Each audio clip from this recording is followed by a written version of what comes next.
Assalamualaikum warahmatullahi wabarakatuh. Selamat pagi untuk kamu yang sedang menyaksikan video pembelajaran ini. Masih di channel Junaidi Fayat.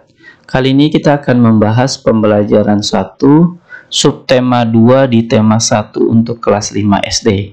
Adapun materi yang akan kita bahas pada video pembelajaran kita kali ini, yang pertama adalah aktivitas-aktivitas untuk menjaga kesehatan alat gerak. Kemudian yang kedua adalah menemukan ide pokok dalam teks. Dua materi ini akan kita coba bahas pada video kita kali ini. Oleh karenanya untuk kamu yang sedang menyaksikan video ini, yuk simak dan cermati video ini dengan baik, sehingga kamu mudah dalam memahami materi yang akan saya jelaskan.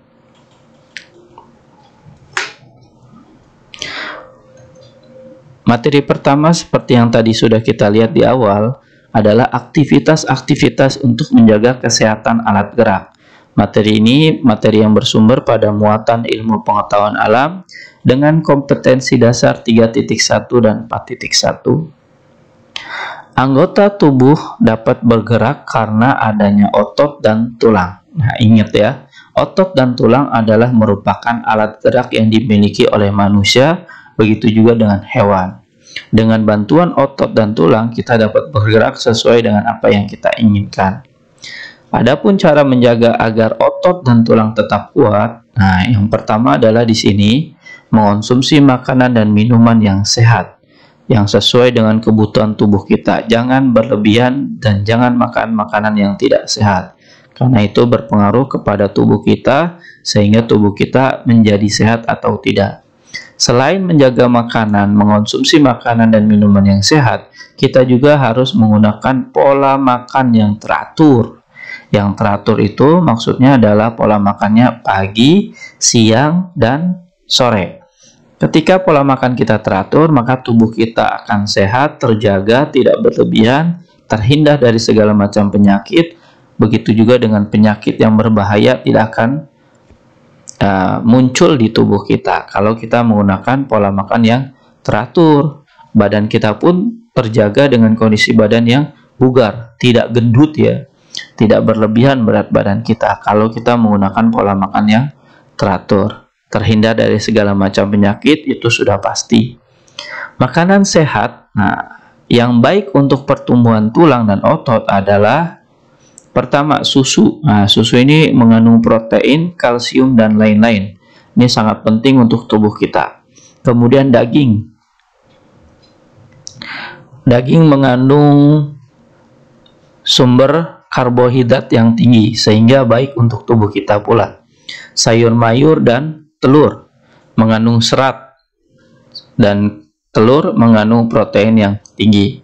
Makanya kalau beberapa binaragawan ya, itu menggunakan telur sebagai media untuk badannya biarin gemuk, biarin jadi, biarin sispek, dengan minum telur yang bagian putihnya, tidak bagian yang kuningnya. Ini adalah macam-macam makanan yang baik, lagi sehat untuk pertumbuhan tulang dan otot kita. Jangan berlebihan juga ya, susunya, dagingnya, sayur mayur, atau telur. Nah, contoh makanan-makanan yang berlebihan ketika kita mengkonsumsi telur, biasanya kalau anak-anak balita ya, bayi 5 tahun berlebihan makan telur, itu akan muncul yang namanya bisul. Nah, ini tidak baik juga nih kalau kita memakan makanan yang berlebihan. Kemudian kegiatan yang dapat menjaga kesehatan organ gerak adalah, nah, selain makan, menjaga pola makan, kemudian hal yang lain yang harus kita lakukan adalah melakukan kegiatan yang dapat menjaga kesehatan organ gerak kita. Yang pertama adalah bersepeda. Bersepeda ini baik untuk otot, kaki, dan badan kita, sehingga tubuh kita menjadi sehat.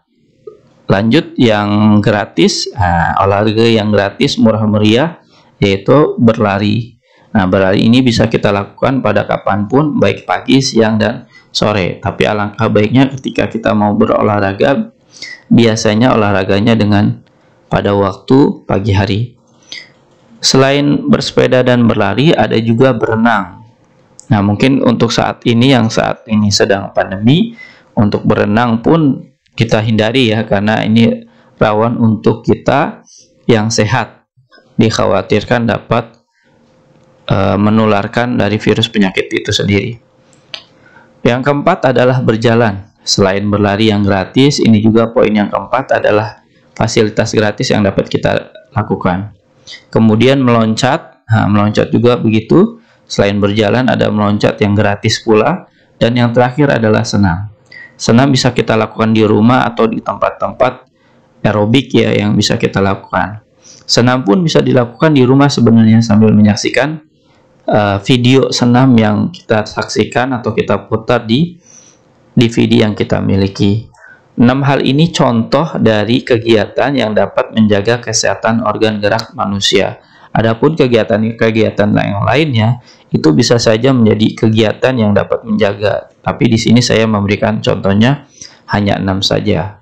Di sini mudah-mudahan dari materi atau slide ini kamu sudah paham ya bagaimana cara menjaga otot tulang dan otot dan tulang dengan baik. Dari segi cara menjaganya, mengkonsumsi makanan yang sehat dan melakukan aktivitas atau kegiatan yang dapat menjaga kesehatan organ gerak. Kita lanjut ke slide berikutnya.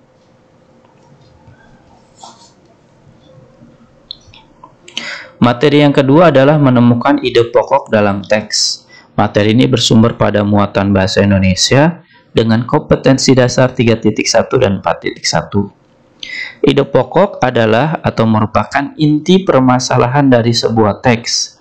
Sebuah teks biasanya terdiri atas beberapa paragraf.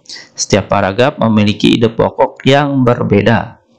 Nah, adapun langkah-langkah dalam menemukan atau mencari ide pokok, yang pertama adalah bacalah teks dengan seksama. Ini poin yang pertama ya. Kemudian yang kedua, catatlah hal penting yang ditemukan. Ketika kita sudah baca teksnya, bacaannya dengan seksama, sudah semuanya kita baca, maka kita harus mencatat, menandai ya hal-hal penting apa yang ada pada setiap paragraf yang kita telah baca. Kemudian yang ketiga adalah pahami isi teks tersebut.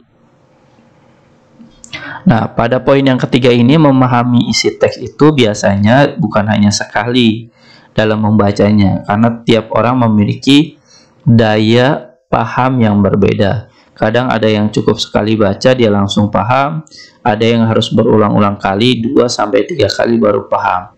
Nah, mudah-mudahan kamu termasuk yang mana nih? Yang pertama ya, sekali baca langsung paham, karena untuk paham itu sendiri butuh tingkat konsentrasi yang tinggi. Yang keempat adalah catatlah ide pokok pada tiap paragraf dalam teks. Ketika kita sudah menandai hal yang penting, kemudian kita paham, maka kita harus mencatat ide pokok tersebut yang ada pada tiap paragraf ke dalam buku yang kita miliki.